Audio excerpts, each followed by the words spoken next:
et tout paraissait parfait, tout était vraiment comme si c'était l'histoire idéale, mais à l'intérieur, je n'avais aucune paix. Le Saint-Esprit m'a dit, quand j'ai recherché, j'ai dit, qu'est-ce qui se passe? Pourquoi j'ai pas la paix? Vous voyez,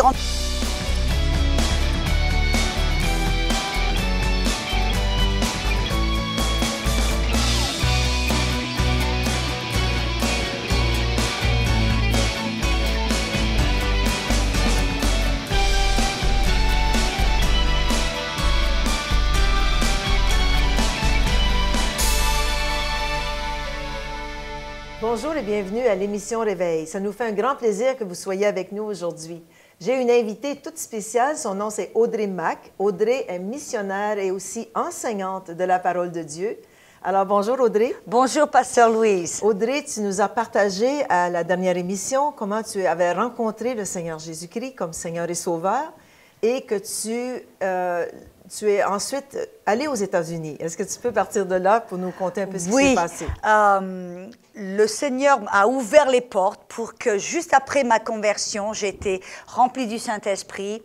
Et tout de suite après, le Seigneur m'a vraiment parlé, il m'a dit de partir aux États-Unis. Donc j'ai atterri dans une école biblique et je remercie le Seigneur, c'est là où j'ai reçu une fondation dans la parole.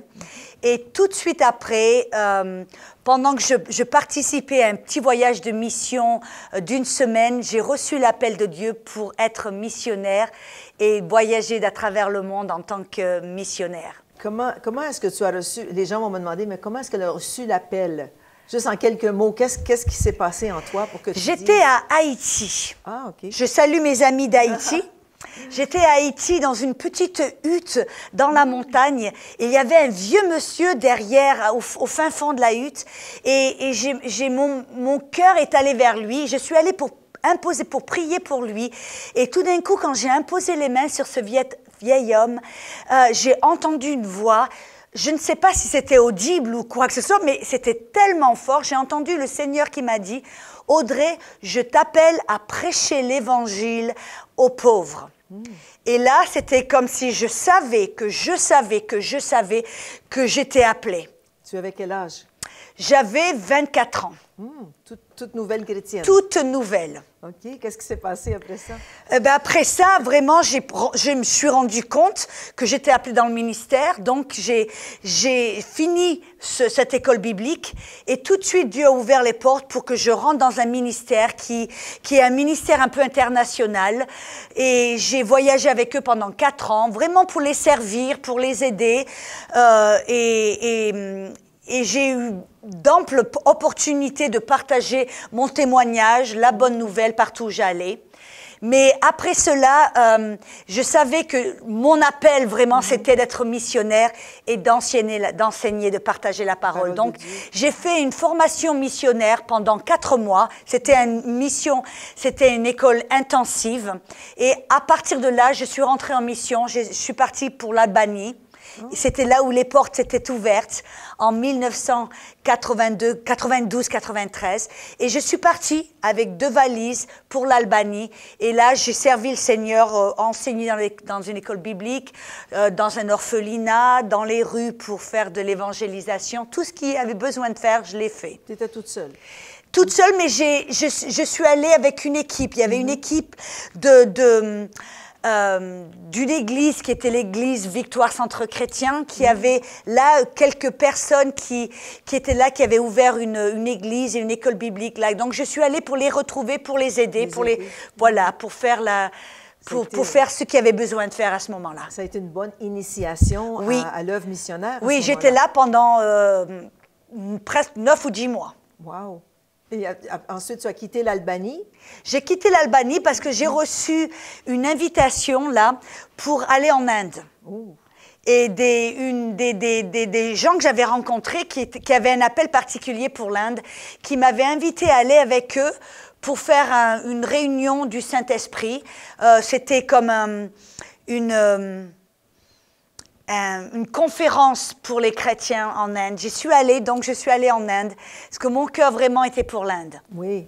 Alors, dans la prochaine émission, on va parler beaucoup plus de ta mission, du fait que tu es missionnaire. Mais conte-nous un peu ce qui s'est passé pour que tu puisses rencontrer ton mari. On saute quelques années, puis on va revenir plus. Voilà, bon, après l'Inde, j'ai passé un an en Inde. Après l'Inde, je suis repartie aux États-Unis parce que je pensais que j'allais retourner en Inde pour y vivre. J'avais un cœur pour l'Inde, mais bien sûr, le Seigneur avait un autre plan pour moi. Je suis repartie aux États-Unis pour essayer de régler certaines choses. Et le Seigneur ne m'a pas laissé repartir en Inde. Il m'a dit non, j'ai un autre plan pour toi. C'est là que je suis repartie.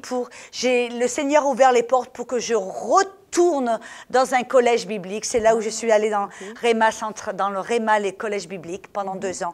Et après cela, j'ai passé un temps de prière. Pendant quelques mois, le Seigneur m'a appelée en disant « Il faut que j'ai besoin que tu pries ». Donc j'ai prié. Et c'est là qu'il m'a dit, à la fin de ce temps de prière, je savais, c'était pas une voix audible, c'était comme un savoir que j'avais à l'intérieur qui disait la Floride, va en Floride. Oh. Donc, va en Floride. Tu étais à Oklahoma à ce moment-là? J'étais dans le Missouri, dans l'État de Missouri. Bon, okay. Oui, où on m'avait offert une opportunité d'être une, comment dire, directrice pour les jeunes, pour atteindre les jeunes du voisinage. Et c'était une offre formidable. Mais bien sûr, le Seigneur m'a dit Floride. Donc j'ai dit, je dois aller en Floride. J'ai acheté un billet d'avion. Je suis partie pour la Floride et 2 jours plus tard, j'ai appris qu'il y avait une amie qui était là en Floride. Donc j'ai été la voir. Bon, longue, et j'essaie de raccourcir cette histoire parce que c'est là où j'ai vu cette amie qui était une amie de plusieurs années et c'est là que j'ai rencontré mon mari. Oui, tu n'étais pas mariée à ce temps-là. J'étais célibataire jusqu'à l'âge de 36 ans. Bon, prenez espoir, mesdames. Oui. Je ne sais pas quel âge vous avez, peut-être vous avez un petit peu, on vous met de la pression pour être marié. Moi non, j'ai choisi de servir le Seigneur et c'est le Seigneur qui m'a amené mon mari. C'est bien ça.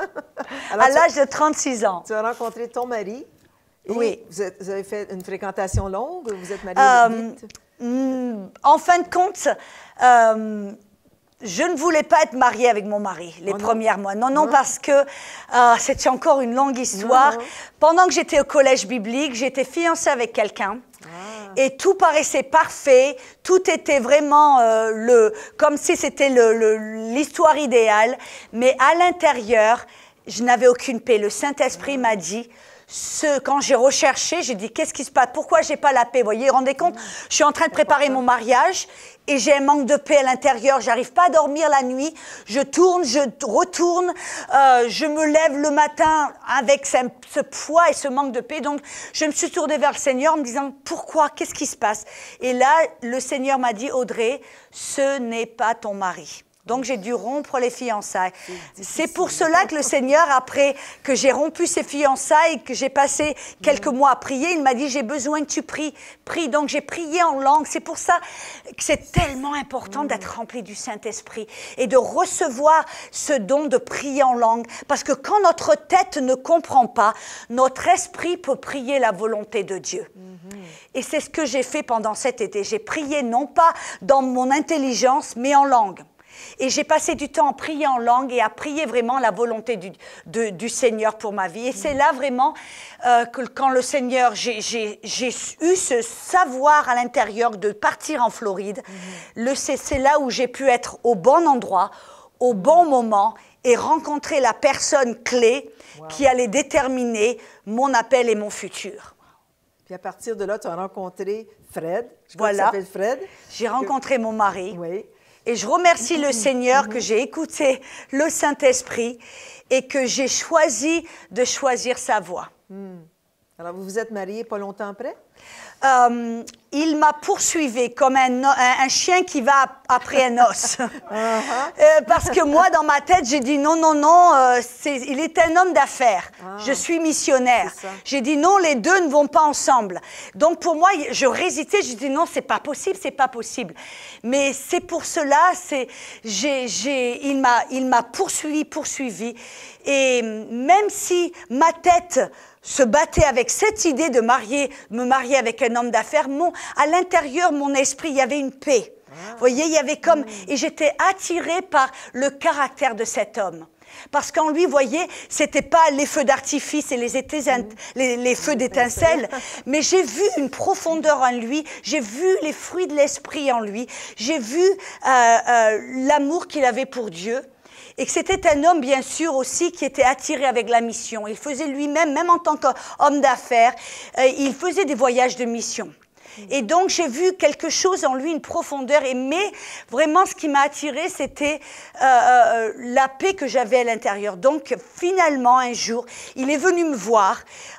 Il a pris l'avion, il est venu me voir. J'étais à l'époque, maintenant, dans la ville de Phoenix, en Arizona, okay, pour visiter une amie. Donc, il a pris l'avion, il est venu me voir. Et quand il est sorti de l'avion, c'était comme si je savais que je savais. C'est comme si Dieu m'a versé un seau d'amour.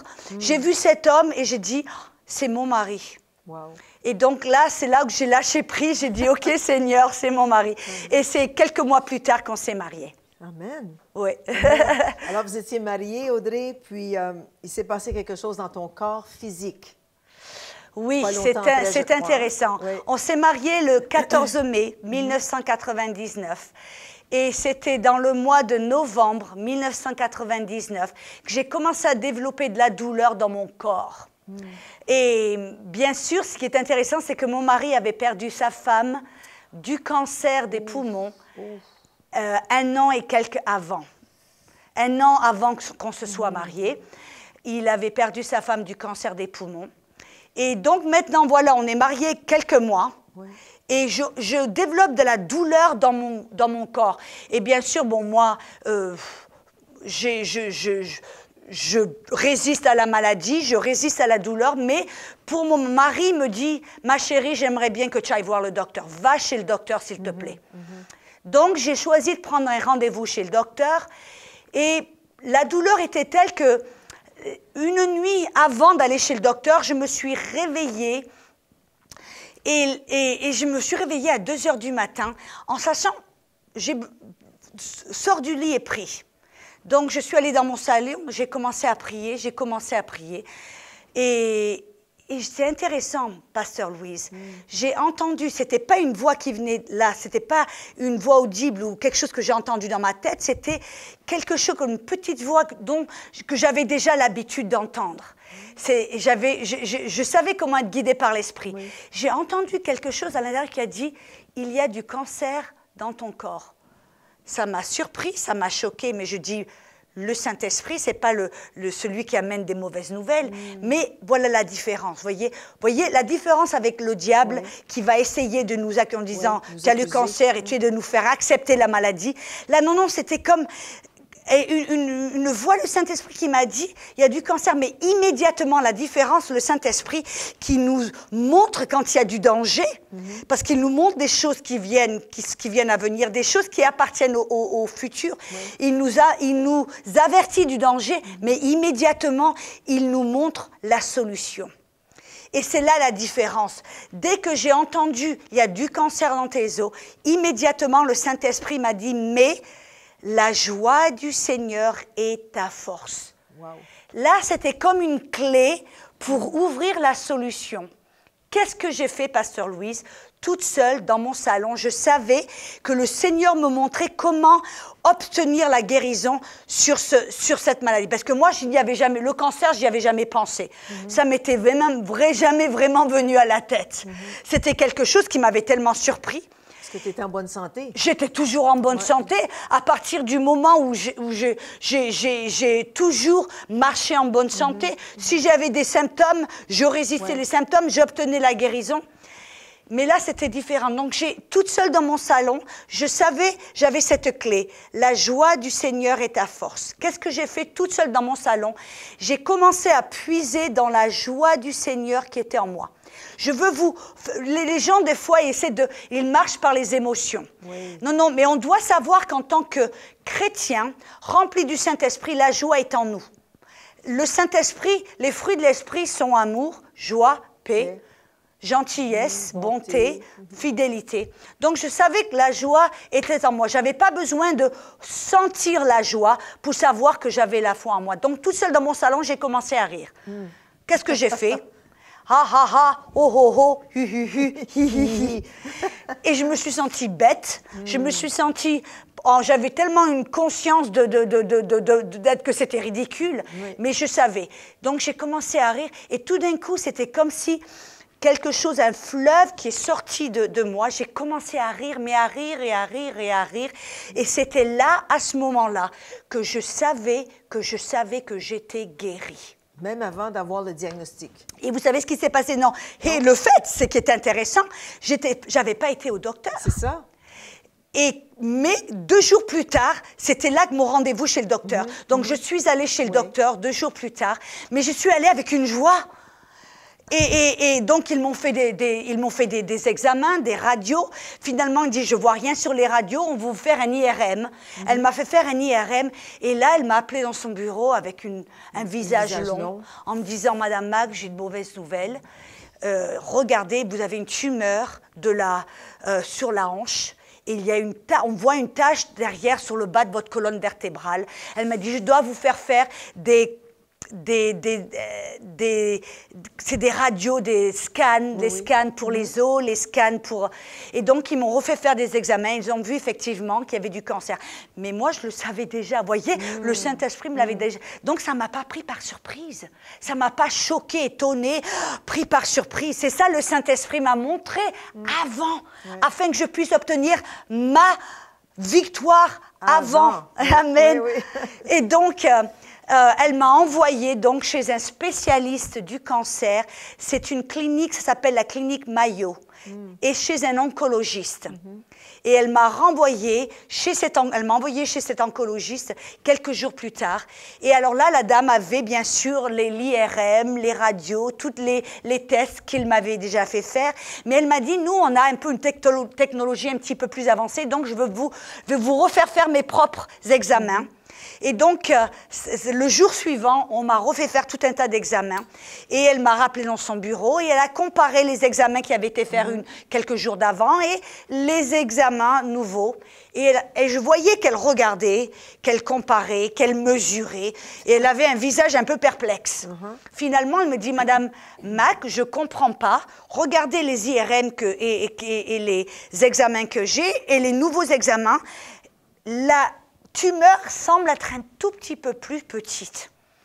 Et moi, avant, bien sûr, j'avais prié, j'avais dit, Seigneur, je ne veux pas avoir de chirurgie, je ne veux pas être sous le scalpel, je ne veux pas le faire. Seigneur, je sais que je suis guérie, mais fais en sorte que je n'ai pas besoin d'aller sous le scalpel ou de faire tout un tas de traitements. Donc, quand ce docteur m'a dit, elle a regardé, elle m'a dit, OK, je vais vous donner le choix. Ou alors, on va vous faire comment dire, des traitements, ou alors, je vous mets sous observation, c'est-à-dire que vous revenez dans 2 mois, on vous refait faire les examens, et on va voir qu'est-ce qui se passe. Donc, bien sûr, porte numéro 1, porte numéro 2, j'ai choisi porte numéro 2. 2 mois intenses de... Et voilà, vous savez ce qui est intéressant, c'est que le Saint-Esprit, comme je vous ai dit, dès qu'il m'a montré le problème, il m'a donné la solution. Et le Saint-Esprit, c'est celui qui nous guide vers la victoire. Et vous savez, c'est intéressant, Pasteur Louis, ce qu'il m'a dit de faire. Il m'a dit, tu as le cancer, il me dit, mais ne dis à personne que tu as le cancer. J'ai dit, pourquoi? Il me dit, dis-le simplement à 5 personnes qui crois comme tu crois. Des personnes qui sont dans la foi. Donc, personne ne savait que j'avais le cancer. Personne, je dis à mon mari, et j'ai appelé 4 amis qui, je savais, étaient des personnes de foi. Et je leur ai dit, ne priez pas pour moi, parce que j'ai déjà la victoire. Je sais que j'ai reçu la guérison. Ne priez pas, ne pleurez pas pour moi, ne priez pas pour moi, simplement célébrez le Seigneur avec moi. Et à chaque fois que vous pensez à moi, simplement remercier le Seigneur que je suis guérie, rendez grâce au Seigneur que je suis guérie. Et donc, c'est ce que j'ai fait. Et vous savez, je ne comprenais pas à l'époque. Pourquoi est-ce que le Saint-Esprit m'a interdit de dire à tout le monde? Parce que vous savez, la plupart des temps, c'est ça que les gens veulent faire. Ils commencent une chaîne de prière et ils pensent que le plus de personnes prient pour eux, le mieux c'est. Pas toujours, parce que le plus de personnes prient pour vous, le plus de personnes qui peut-être seront dans l'incrédulité vont parler, vont pleurnicher à votre sujet, vont parler des paroles d'incrédulité à votre sujet. C'est mieux d'avoir peu de personnes qui prient pour vous, qui sont dans la foi, que 1000 personnes qui prient pour vous, qui sont dans l'incrédulité. Oui, qui viennent détruire aussi ce qui est fait. C'est ça. Oui, Et vous savez ce qui s'est passé parce que personne ne savait que j'avais le cancer. Donc, personne m'a demandé, Audrey, comment vas-tu? Comment te sens-tu aujourd'hui? Et vous savez que je n'avais aucune opportunité de parler moi-même des paroles d'incrédulité. Vous savez, comme Zacharie, quand il a entendu l'ange Gabriel qui lui a dit « ta femme va être enceinte » et que Zacharie, qu'est-ce qu'il a fait? Il a dit « oh, mais c'est pas possible, on est trop vieux ». Dieu a dû lui fermer la bouche afin que Zacharie, par ses paroles, n'arrête pas le miracle. C'est important. C'est ça. Et donc, en fin de compte, Dieu m'a protégée de moi-même. Parce que vous savez que ça s'est passé, j'ai entendu que j'avais le cancer en octobre-novembre 1999, mais c'était 9 mois plus tard. J'étais sous observation, c'était 9 mois plus tard que le docteur a dit « il n'y a plus de taches, il n'y a plus rien dans votre corps, vous êtes clair ».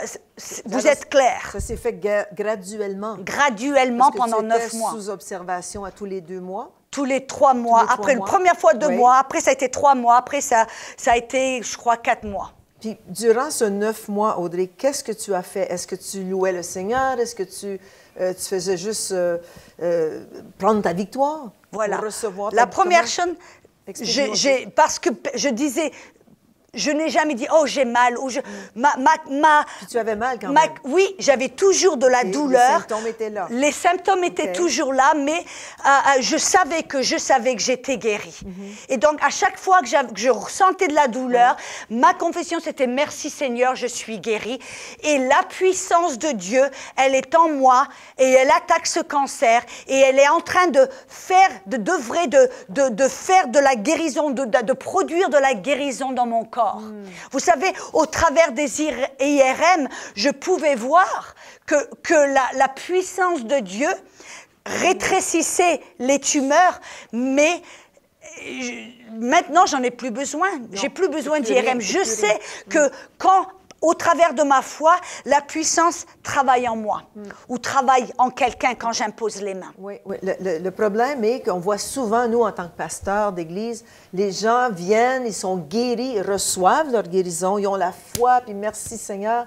Et quand le symptôme revient, au lieu de dire « Merci Seigneur pour ma guérison, je suis guéri, je prends cette guérison, je me réjouis en toi, je te rends grâce », non, ils regardent aux symptômes et « Oh non ».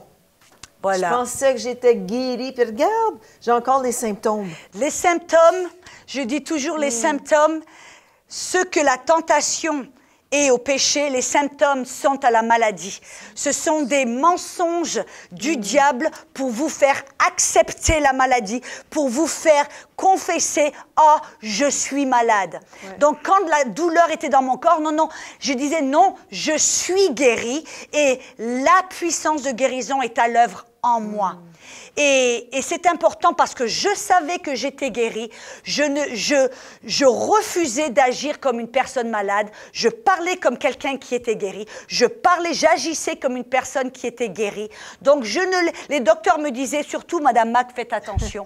Ne courez pas, ne sautez pas, ne mettez pas trop de pression parce que vos os seront peut-être fragiles, vous pouvez avoir des fractures. Mais moi, j'ai dit non, je suis guérie. Si je suis guérie, je peux courir, je peux sauter, je peux porter du poids.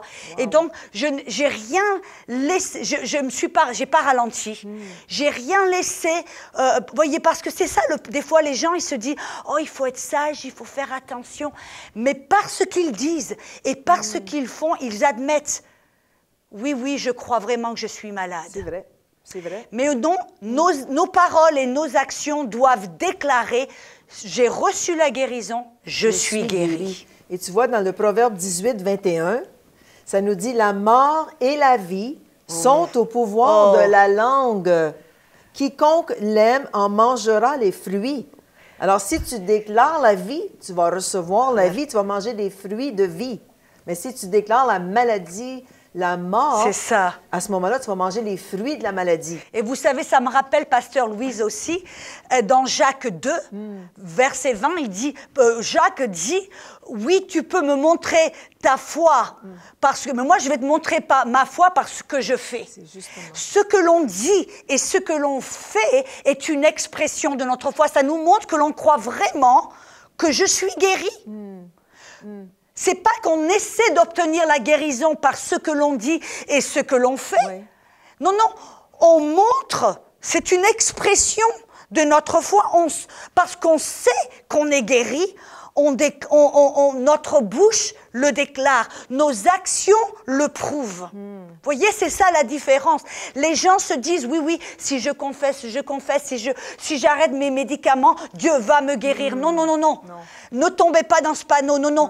Mais moi, nos actions et nos paroles, c'est pas pour obtenir la guérison, mais c'est parce qu'on sait qu'on est guéri. C'est une expression de notre foi. Alors, comme tu dis, quelqu'un prend des médicaments. Peut-être que quelqu'un nous écoute aujourd'hui qui dit « Ah, ça, c'est beau pour Audrey, mais moi, je dois continuer à prendre mes médicaments. » Qu'est-ce que tu pourrais dire à quelqu'un qui est comme ça?